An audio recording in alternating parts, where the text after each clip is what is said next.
making your time in your busy schedule, and I'm eternally grateful to you for making your presence felt here. Your blessings and your kind words and your good words are truly inspiring, and we will truly cherish this moment with you, sir.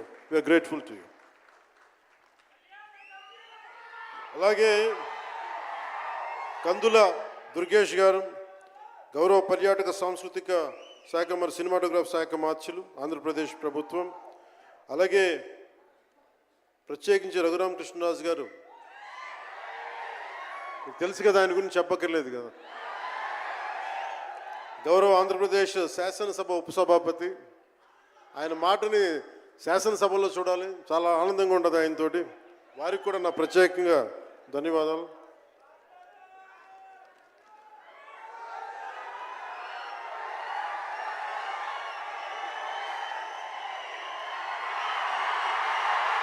సరిగ్గా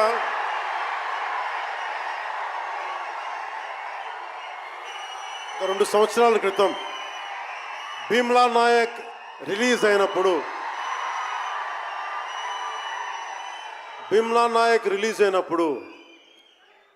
అందరి సినిమాలు 100లో ఉంటే పవన్ కళ్యాణ్ సినిమాలు 10 రూపాయలు 15 రూపాయలతో చేశారు.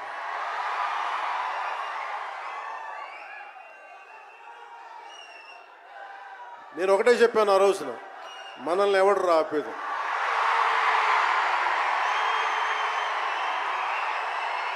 This is not about money. This is not about finance. This is not about records. This is about damn guts. This is about damn courage. This is about damn tenacity. We are here. We will stand by. We will serve justice.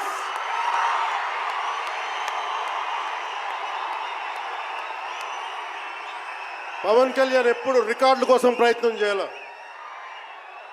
Reluctant actor. మా బ్రహ్మానందం గారు చెప్పినట్టుగా నేనేం కోరుకోలే, నేను ఒక actor అవ్వాలని కోరుకోలే, సగటు మనిషిగా బతుకుదామన్న ఒక్క ఆలోచన తప్ప నాలో ఏం లేదు. అలాంటిది నేను పొద్దున ప్రెస్ మీట్లో రత్నం గారి గురించి మాట్లాడాను. ఇప్పుడు మీకోసమే మాట్లాడతాను, నా అభిమానుల కోసం. ఈరోజు నేను ఇక్కడ నిల్చున్నాను, పడి లేచాను, పడుతూనే ఉన్నాను, లేస్తూనే ఉన్నాను. దానికి కారణం ఒకరే, మీరే.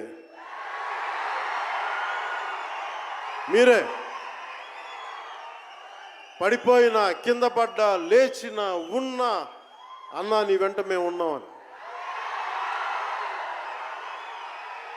నా దగ్గర ఏమన్నా ఆయుధాలు ఉంటాయా? నా దగ్గర ఏమన్నా గుండాలు ఉంటారా? నా దగ్గర ఎవరు లేరు, గుండెల్లో ఉండే మీరు తప్ప.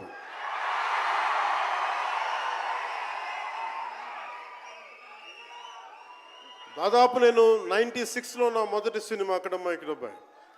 ఇది 2025, అంటే ఆల్మోస్ట్ 29 to 30 years. అంటే దాదాపు 29-30 సంవత్సరాలు నేను చిత్ర పరిశ్రమకి వచ్చి. ఎలా ఉంది అంటే నాకే తెలియదు, అలా కాలం ఇట్లా అయిపోయింది.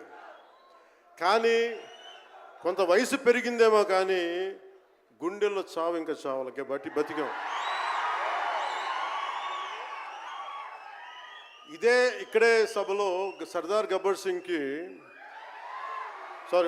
సింగ్ సినిమాకి మహబూబ్ నగర్ నుంచి వచ్చిన ఒక యువకుడి గురించి చెప్పాను.